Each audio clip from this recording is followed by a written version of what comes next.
Auzubillahiminash-shaytanir-rajeem. Bismillahir-Rahmanir-Rahim. Assalamu alaikum students. I hope you all are good.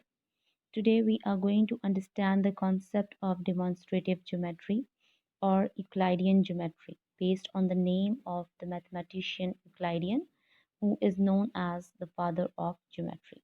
Now, demonstrative geometry is the branch of geometry in which we prove different theorems or statements based on the logical reasoning. Now, there are different elements of demonstrative geometry. Number one is undefined terms. Number two, basic assumptions. Number three, theorems. Now, what is undefined terms? Undefined terms are the ones that has no definitions. For example, a point and a line. It does not need a proper definition. When we hear about these terms, we come across with something in our mind, a point or a line. We know that a point is a single point and a line is the combination of points, but we need not to know the proper definition of it. So these are known as the undefined terms. Second is basic assumption.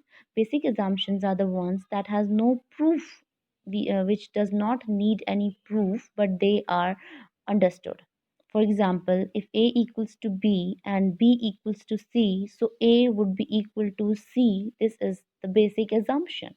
Okay. Number third is the theorems are the ones that are proved by using undefined terms and the basic assumptions. For example, uh, if I have to prove that sum of the angles of triangle is 180 degree. So for proving it, we need to take the help of the undefined terms and basic assumptions so that we could prove this statement. So it is known as theorem. Now there are two further more types of basic assumption. One is axioms and the other is the postulate. Axiom is something that is related to numbers. For example, if I say a number is always equal to itself, for example, 2 is equal to 2, this is known as axiom, something that is related to numbers.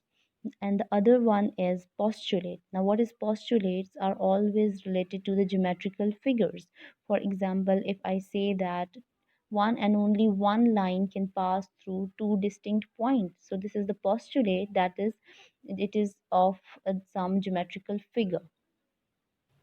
Okay, geometrical theorems are the ones that are proved by using different geometrical principle. For example, if we have to prove that the opposite side of parallelograms is always equal, so we can prove it by using different geometrical principles. Now, the second one is corollary. Corollary is something that is proved by using the result of geometrical theorem. For example, if we have a geometrical theorem like opposite sides of parallelogram are always equal, so in corollary we can say that a rectangle, which is the special case of parallelogram, the opposite side of rectangle are also equal. So here we have used the results of geometrical theorem and deduced it for the other theorem. So it is known as corollary. Now the third one is converse theorems. Converse theorems are the ones that are oppositely related to each other. For example, if I say that if an angle of a triangle is 90 degree, means it is right triangle. Okay, so the converse of this theorem would be a right triangle has always one angle of 90 degrees. So it is the converse of it. So this is all about the three types of theorem. Now let's discuss about the parts of theorem. Theorems are divided into four basic parts. Number one is the statement. The statement is further divided into two parts. One is the given and the other is to prove. In the given, you are supposed to write what is given in the theorem, the things that are actually given in the theorem, and in to prove you are supposed to write the things that you are asked to prove in the theorem. So the next one is the figure, the geometrical figure of the theorem. Number third is the construction. Construction is basically done to make the theorem convenient or easy to solve. And then number four is the proof of the theorem.